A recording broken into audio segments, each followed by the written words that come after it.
Hi, welcome to Jaya kitchen stories. ఈరోజు మనం పుదీనా పలావ్ ఎలా తయారు చేసుకోవాలో చూద్దాం రండి. ముందుగా స్టవ్ ఆన్ చేసుకొని దానిపైన ఒక కడాయి పెట్టుకుందామండి, ఒక గిన్నె.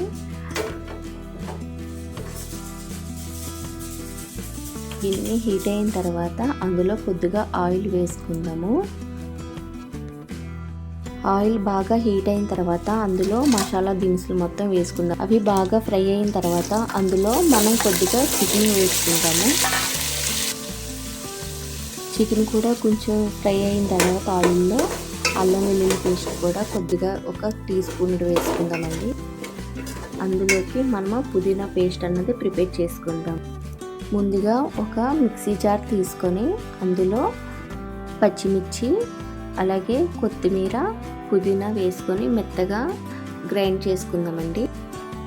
మనం మెత్తగా గ్రైండ్ చేసుకున్న పేస్ట్ని ఇప్పుడు ఆ చికెన్ ఫ్రై అవుతుంది కదండి, అందులో వేసి బాగా ఆయిల్లో ఫ్రై చేసుకుందాం.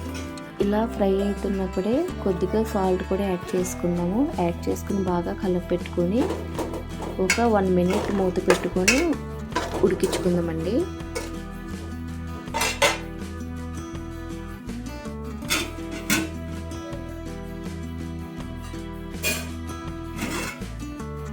ఇవి బాగా మగ్గిన తర్వాత ఇందులోకి మనం కట్ చేసుకున్న 2 పెద్ద సైజులాంటి టమాటాలు, ఒక చిన్న ఉల్లిపాయ ముక్కలు వేసుకొని ఒకసారి మళ్ళీ కలుపుకొని ఇందులోనే కొద్దిగా కరివేపాకు కూడా వేసి కొంచెం అటు ఇటు కలిపి మూత పెట్టుకుందామండి.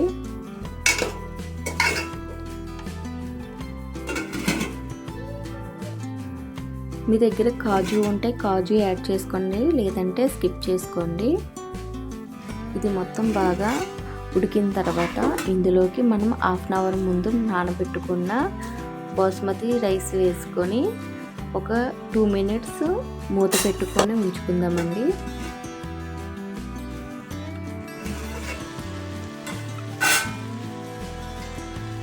రెండు గ్లాసుల బాస్మతి రైస్కి 3 గ్లాసుల వాటర్ అయితే సరిపోతుందండి, ఎందుకంటే మనం 1/2 అవర్ నానబెట్టుకున్నాం కాబట్టి.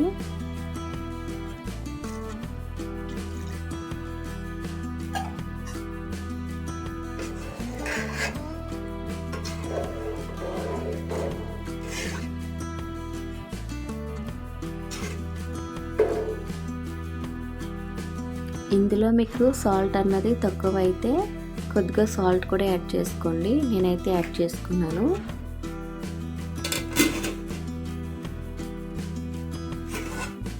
చూసారు కదండి, 75% రైస్ అన్నది కుక్ అయింది.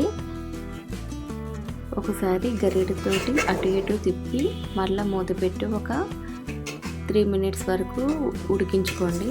రైస్ అన్నది మంచిగా కుక్ అవుతుంది.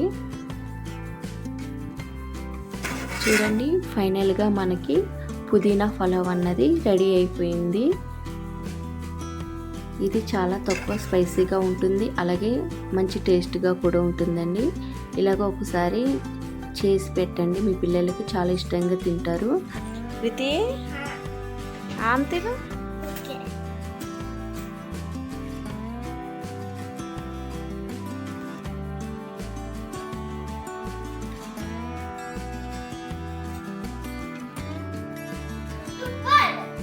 టేస్ట్ బాగుందా?